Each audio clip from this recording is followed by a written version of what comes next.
You're listening to the Savoir Faire audio experience. Are you ready? The Savoir Faire experience is your guide to everything that has to do with lifestyle. From dating, rides, style, and entertainment. All brought to you by the editor of Savoir Faire magazine, Robert White. Anything goes on this audio experience. So, let's go. It's still the best. All right, guys, welcome to the Savoir Faire audio experience. Another great interview coming to you today. And I am sorry, but I am hoarse. We're going to try to make this through. There's something going around in the weather in New York, and whatever it is, I've caught it. So today we're meeting with one of the co-authors of a book called Private Eye. Jill Lehman is here with us. How are you, Jill? I'm doing fine. Thank you. I hope you feel better soon. Oh, I really hope so. It's been a struggle this weekend, but it just feels like a sore throat thing, and I've been chugging cough syrup to try to soothe it throughout the day. So I'm hoping something will break soon, but we'll see. But I appreciate the concern. It's awesome.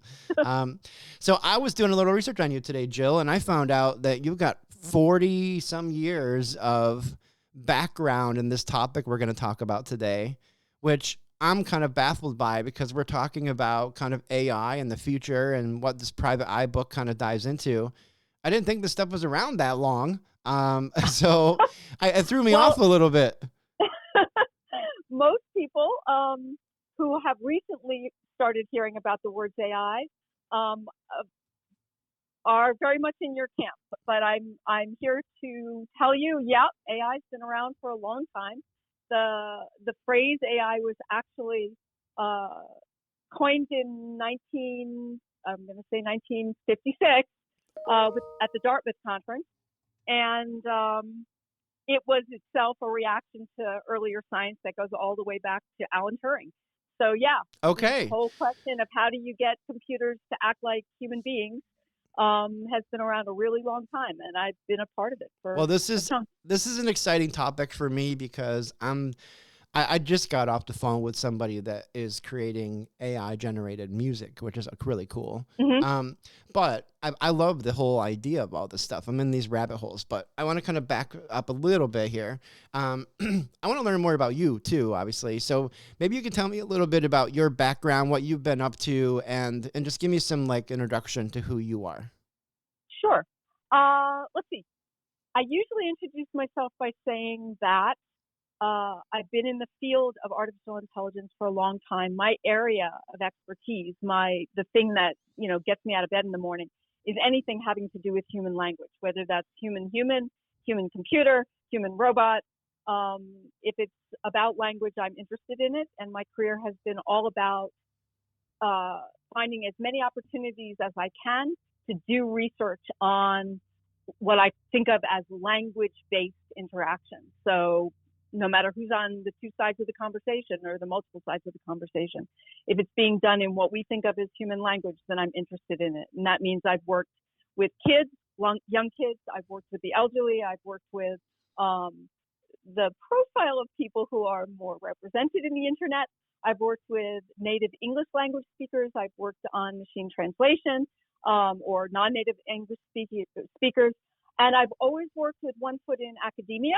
So I'm at Carnegie Mellon University, and one foot in industry. I've worked for people like Disney Research and the Rand Corporation, and a bunch of startups. And so as I said, I'm interested in everything having to do with human language, and I will go and do research and talk to people about their language issues, no matter where they are or what those language issues are. Very cool. I love the focus of this. So talk to me a little bit about, you mentioned Disney and a handful of companies that you've worked with. What kind of projects are you kind of being brought in on? Well, it's, this has been going, as I said, this has been going on for a long time. Yeah. So those projects have changed.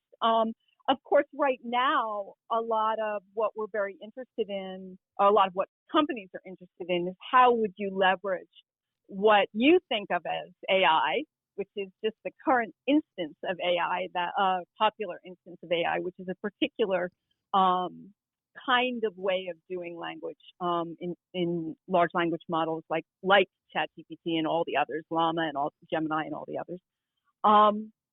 And so there are a lot of different people who are interested in what they can do with it. Part of what I do, and a very big factor in Private Eye is what you shouldn't do with it or shouldn't try to do with it, and in fact can't do with it if what you are really trying to do is use language the way people are using them. I would be more specific, except most of the companies I work for require me to sign NDAs. So I just I figured that was. I almost figured that was probably part of the conversation too. So what I would think is, okay, so these companies are definitely bringing you in as an expert to help them figure out if there's a way to utilize ChatGPT, AI communicative tools in their business, obviously for production reasons, to save money potentially. And I've interviewed a lot of people in this category because I'm very interested in it. And so it's very cool to talk with you, honestly, because I feel like there's a lot of expertise here that's going to come out. What I've learned is that it has to always be a tool. Otherwise, you're going to replace entire industries, because if you educate it enough, it will be able to do the job of the human resource rep, the counselor, the real estate agent. Like, there's just so many jobs that I feel like the communicative tools like ChatGPT, if we're going to focus on that one, because most people know what that is, that's going to be like the future. So using it as a tool instead of a replacement is kind of the industry norm right now. But I do feel like, and I don't know when, maybe you know when, 5-10 years from now, it's going to be like a more aggressive approach to using AI over regular humans, just because save money, bottom line, like, like that's kind of a thing that's coming out. So can I let me react to that a little bit? Yes, please. I'm going to be in the camp that says no. Okay, good. It's not the case that you should be using it for everything, that even as a tool necessarily for everything, and you certainly shouldn't be using it to replace humans. The big problem that we have right now is, in my opinion, the big problem we have right now is that these systems don't do what the people who want you to adopt them say that they do. They do not use human. They do not use human language. They do not use natural language the way people do. They don't have behind language the experience that people have, and that's unbelievably important. When you and I talk, when we pass language back and forth, when we pass words back and forth, the reason we can do this as effectively as we do it is because we're two human beings who have enough overlapping experience that the words actually mean something. And I don't want to name names, but there are heads of many companies out there who are very economically invested in you're using their tools or their systems or models. And while there are absolutely great uses for these models, replacing humans in language interaction is not a very good one most of the time. And I can give you a really simple rule to use. Okay. Yep. So you don't have to be technically, you don't have to be down in the technical trenches to apply this rule. If you, as a human being, would want the entity that you're talking to and on the other side of a conversation to be somebody you can trust, you shouldn't be having that conversation with a chatbot. Plain and simple. Okay, if so your rule is if trust is involved, then AI is a no. if trust is involved, insist on talking to a human being.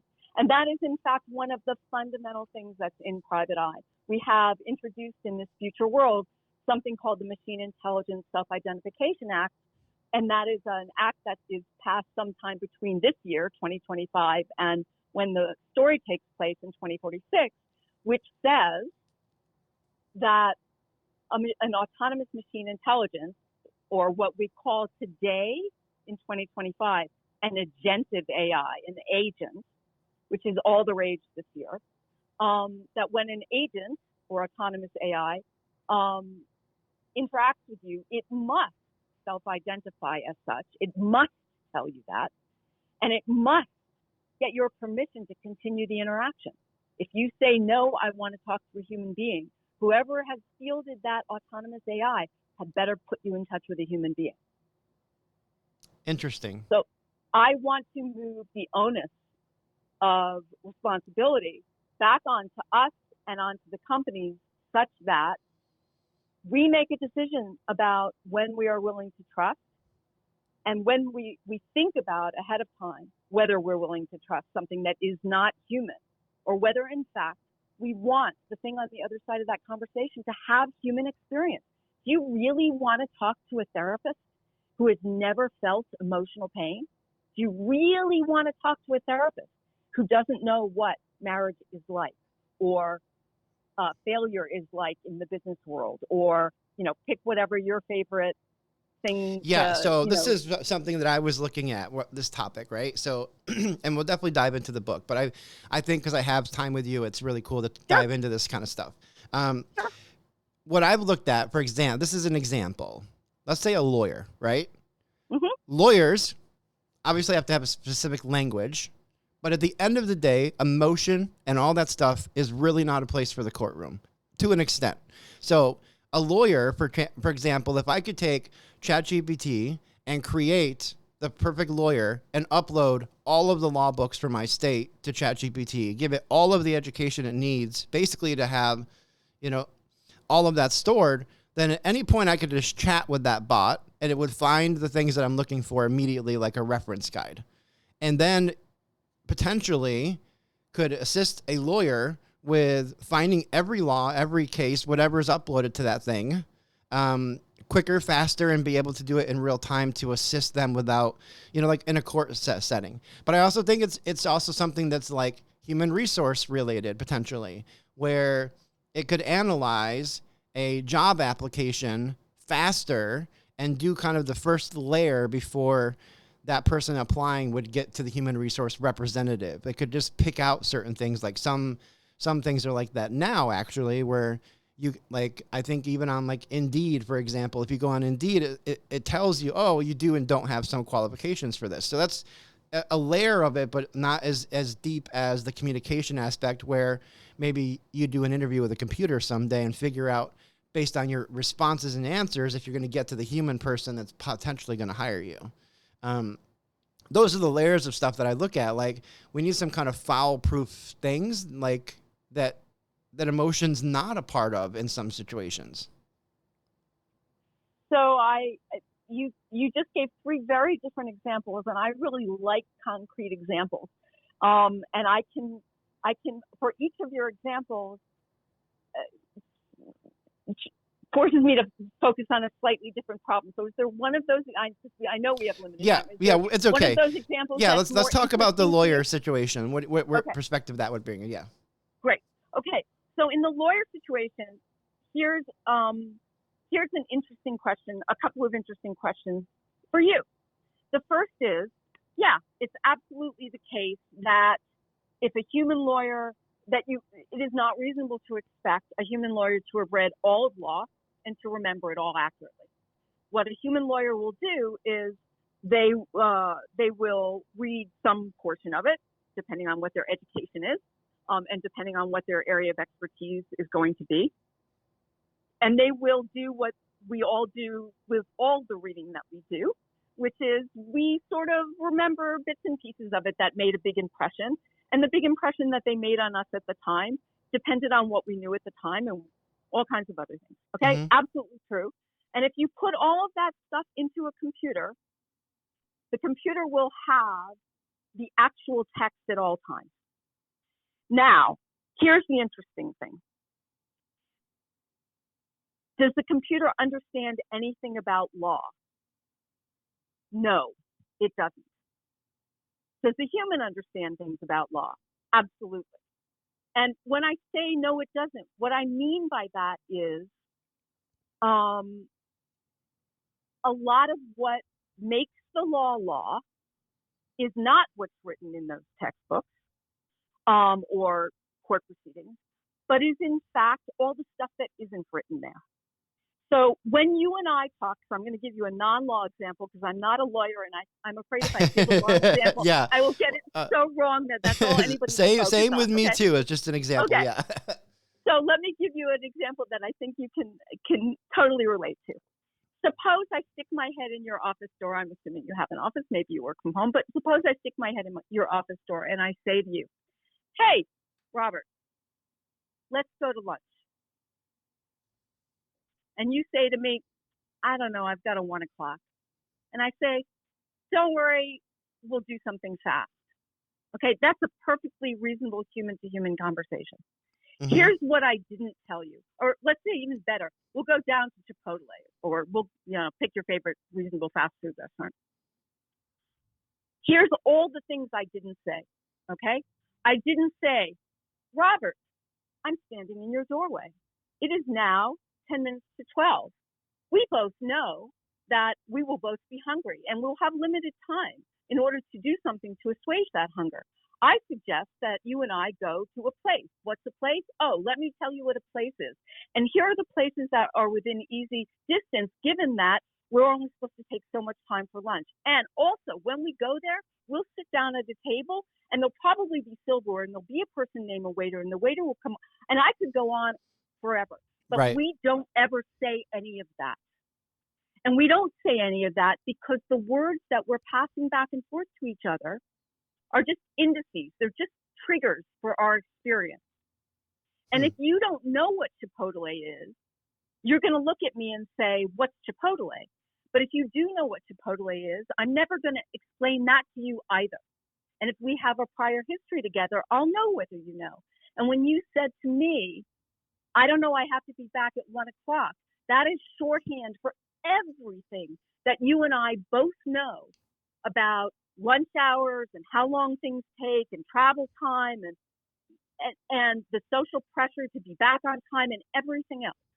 And it's not just that I didn't say it to you and you didn't say it to me, but when people write documents, when they write stories, when they write legal briefs, they don't put a lot in because they're expecting that the person who reads it, the individual who reads it, has the experience to fall back on. And that is where the meaning is. So when I say to you that a repository of every legal brief that has ever been written doesn't understand the law, that's what I mean. Right. Now, are there things that you can do with that repository that will help a human lawyer? Absolutely. Are most of those things done by search already? I don't know what the right percentage is, and neither, I will tell you right now, does OpenAI or any of the other industry players who are out there. None of them can qualify for you how much better foundation model-based search is than your average Google type search, and I'm only using that as an example. Because I'm not going to go into the underlying math, okay? None of them can tell you how much better. None of them can tell you, and I'm not saying that they won't. I'm saying they can't. They haven't done the work. None of them can tell you where it will fail. Right. Under what circumstances. Well, it's an educational platform. It has to be taught what information you want. Here's an example that's unique for me. I play with ChatGPT pretty regularly because I'm trying to learn some of these technology skills, and I play with it a lot. I took a lot of podcast episodes, a bunch of my writing, a bunch of information about myself, my bio and all that kind of stuff from my website, anything that's public, articles about me, whatever. And I gave it all to ChatGPT and created Robert White, the GPT.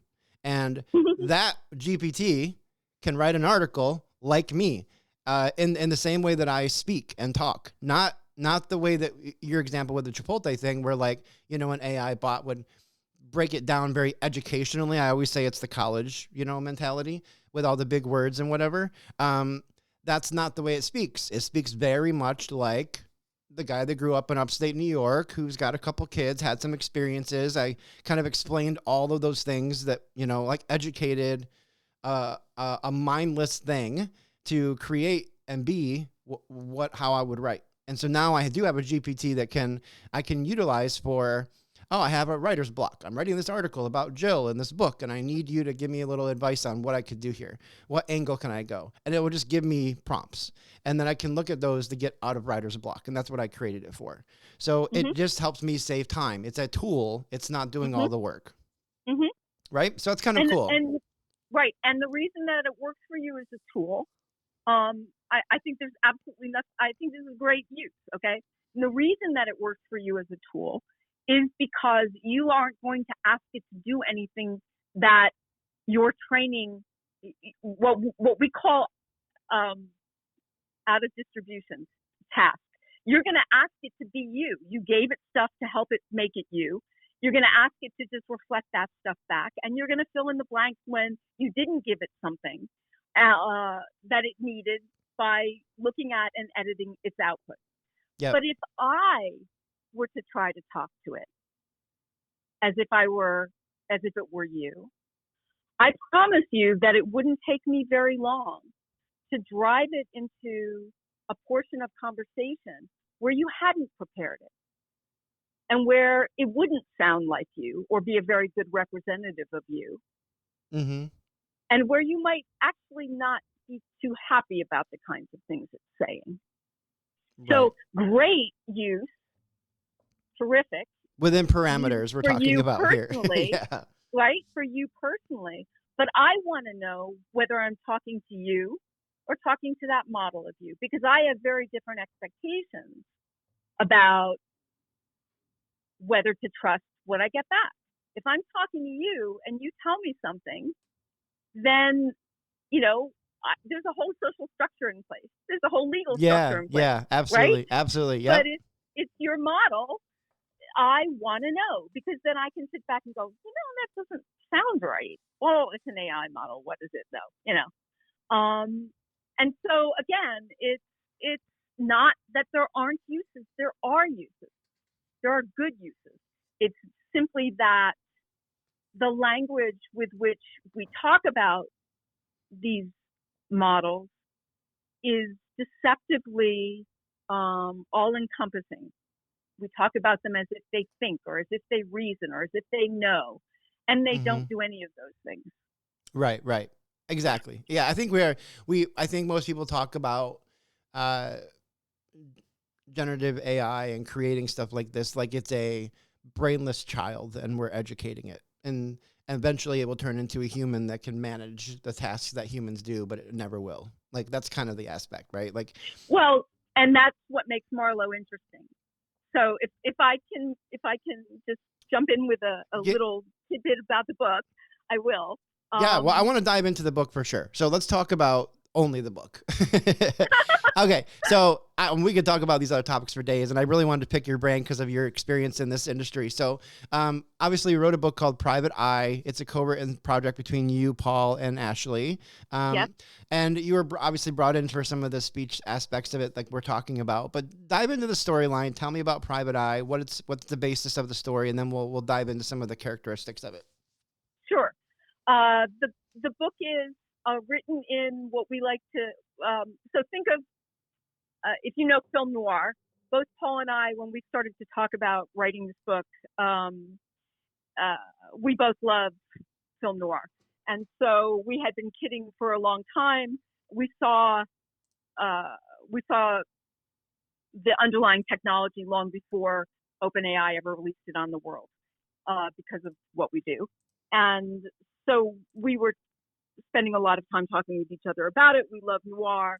And we got the idea for how do we say some of these ideas that we want to say to people about AI, about what we know is coming in terms of the ability of the technology to convince you that it might be human. And this got really intense about the time that, I don't know if you remember Lemoyne, the guy who was working at Google, who got a lot of press saying that one of their models, this is pre-ChatGPT, was conscious and could think. And oh, geez. Yeah, no, I missed all that. Right. I think his first name was Paul, but that might not be right. I can't remember. Anyway, his last name was Lemoyne. And so our conversations got really intense about that time. because we really wanted to think about how do we, in a very non-technical way, how do we get people to understand that they have to start thinking about this? They have got to start thinking about what do they want their relationship to something that has the appearance of being human-like. What do they want their relationship to be like before companies and institutions and big, powerful movements make those decisions for us? What do we as individuals actually want? And what do we believe about the importance of people and the importance of trust and the importance of communication? And so those are the great big huge themes. In practical terms, it's just a great running around murder mystery, who killed whom, why, dead bodies and lots of tough talk and then the piece of it that I think is easy to project into the future because it takes place about 20 years from now is that the main character, the equivalent to Sam Spade in the Maltese Falcon, as it were, is a young woman whose name is Paloma Simonetta, and she has had her own personal artificial intelligence, Marlo, in her ear since she was a little kid. Her grandfather was an academic in my time, more or less of my age, and created this thing, created Marlo. And so the book is actually, you can think of it, it's written in the first person. You can think of it as an internal monologue, the way much noir is, but actually it's a dialogue because it's from her Paloma's point of view. But because Marlo is part of her, everything that Paloma experiences, Marlo experiences. And what we are hoping is that by experiencing the conversation between Paloma and Marlo, which is, very everyday and very, not all of us have dead bodies in our everyday existence, but, Right.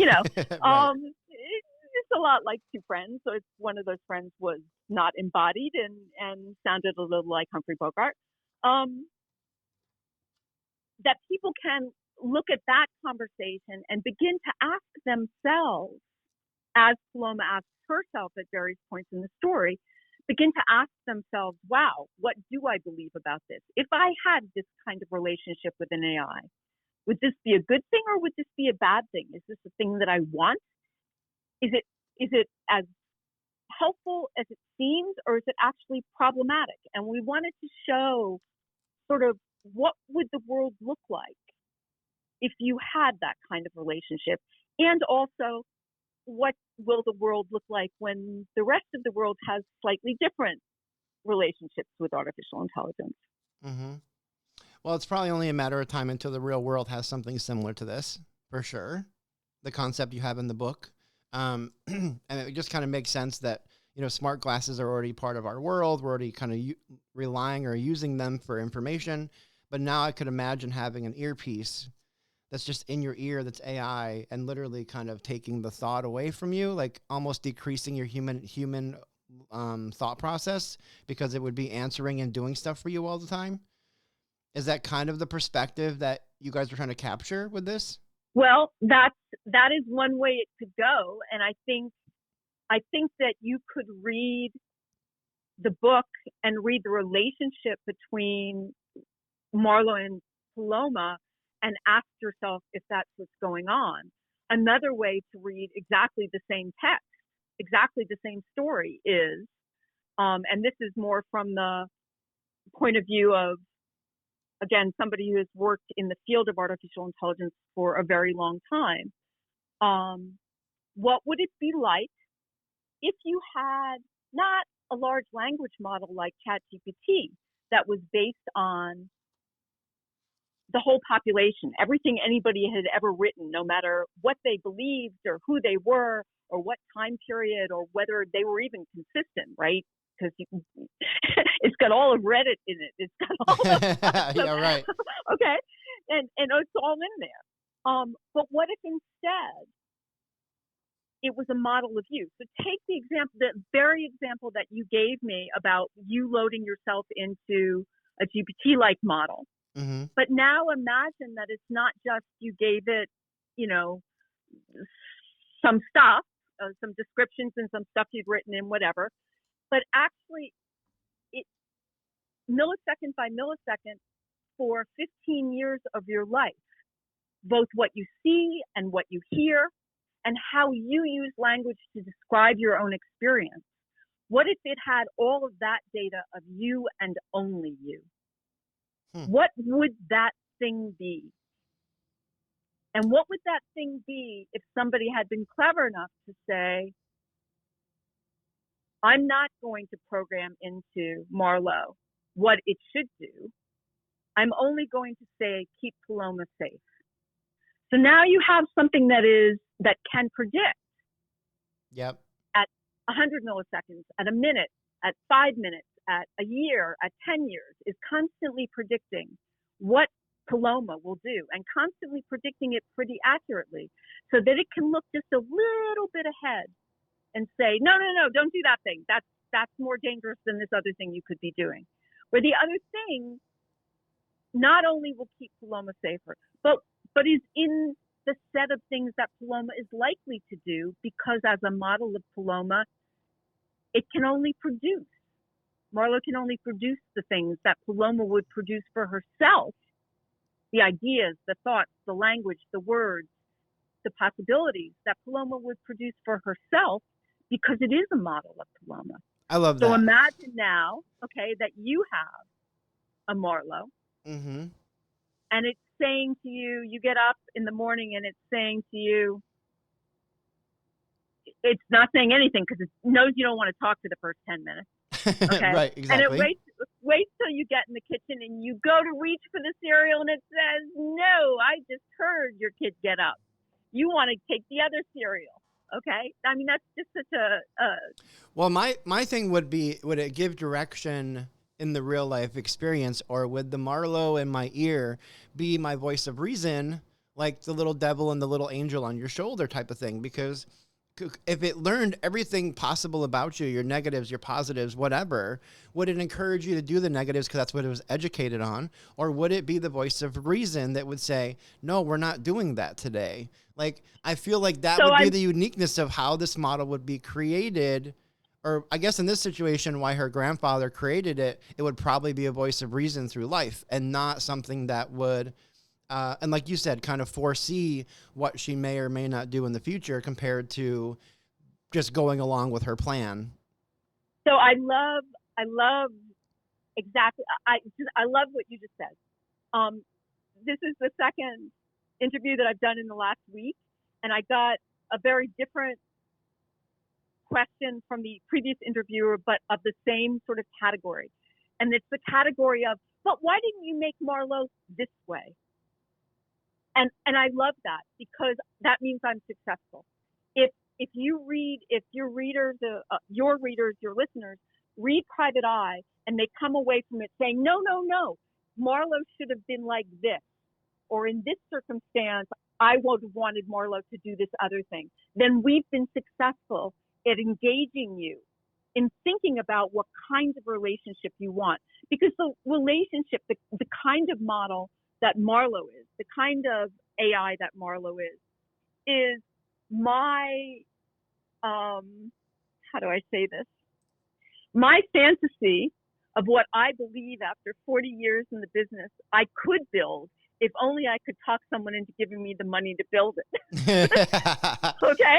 Yeah. So it's part research fantasy, it's part narrative device, it's part, Marlowe is serving very many purposes. It's part call Jill and create this if you got a brain and money. Exactly. Yeah. But the most important thing that Marlowe is exactly what you just did. It is something for you to react against. It is something that we hope will capture your imagination, will get you in a place, will bring you into a place and a scenario and a story, will bring you into a story where you will sit there and go, I would have done it this way, I would have done it that way, or why can't it be like this, or I want one of those, or I don't want one of those. Right. That's what we're trying to do. Very cool.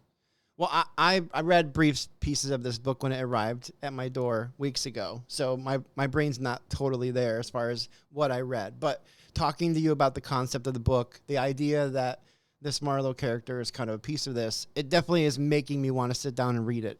And I hope I find Great. some time to do I that. hope you'll please write a good read review if you do. Absolutely. So I found the book available on Amazon, correct? Yep. It's under the That's most correct. popular section right now, and it's free, or $5.99 to buy. So free on Kindle Editor or $5.99 to buy. I would definitely encourage people to do that. If you're listening to the podcast or if they read the article, we'll make sure that link is there so people can find the book directly and connect. And then Jill's on LinkedIn, so we'll just throw that up there. So if people want to go ask questions and connect with you, they can. So Yep. I love this. You and I could talk all day about this communication aspect with AI and generative stuff, but we can't. So, but thank you so much for finding time for me today, Jill. It was a really, really good conversation, very knowledgeable, and I'm definitely going to try to find some time to get to the end of this book. So Great. Thank you. And please feel better soon. oh, thanks so much. I appreciate it. Thank you for listening to the show. Please take a minute to head over to www.savfair.com and subscribe to our publication.